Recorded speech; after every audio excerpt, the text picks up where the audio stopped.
Hello mga lalabs, tayo ay mga na-busy na naman. Ayan, look at this mga kapatid lovers. Gumagawa tayo ng Jevenia kasi dadalhin daw ni Amo dun sa kanyang kapatid. Ganyan si Amo, kada lalayas gusto niya may bit-bit siya. Tapos hindi naman siya yung gumagawa, kaya ako yung pagod. Ayan, okay lang kasi hanggat kaya, no problem. Pag hindi na kaya, yan, pasensya.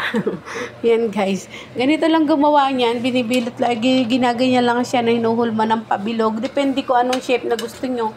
Pag Ramadan, kung ano-anong shape ang ginagawa ko, may pa-heart, may pa-star, may kung ano-ano lang ginagawa nating shape. Kaya yan, every Ramadan, iba't iba yung ating ginagawang ginagawang shape. Maiba naman, pero ito is madalian, kaya circle lang siya at triangle, rectangle.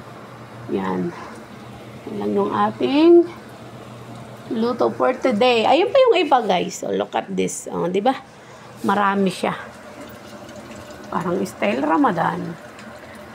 Tapos ipamimigay lang, yun ang pinaka the best dito kapag gumagawa ng pagkain, ipamimigay sa kapitbahay ni Amo. Yan guys, di ba? Sobrang many. Di ba?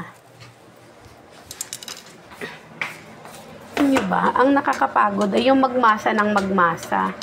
Yun lang yung ating sinusukuan sa araw-araw. Tapos yung maghalo ng ganito, yun ang nakakapagod.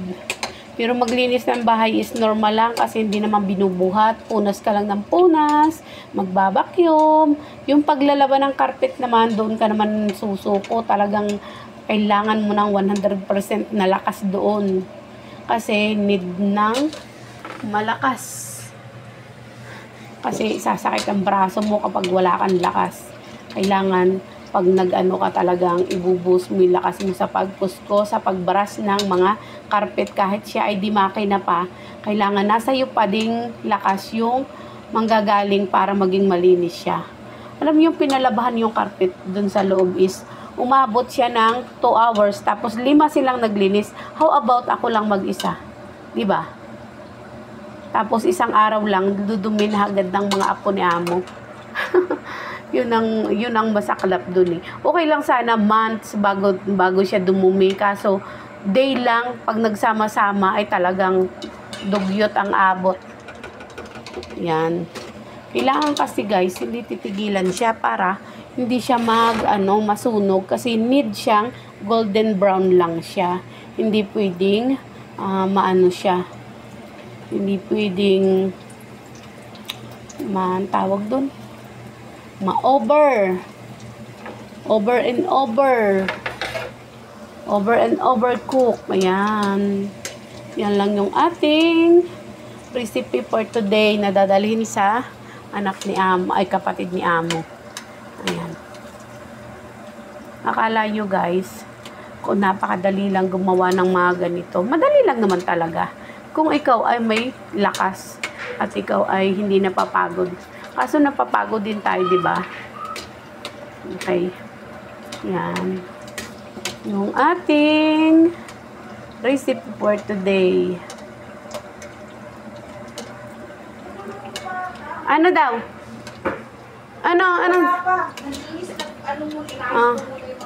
Anong sabi ng matanda?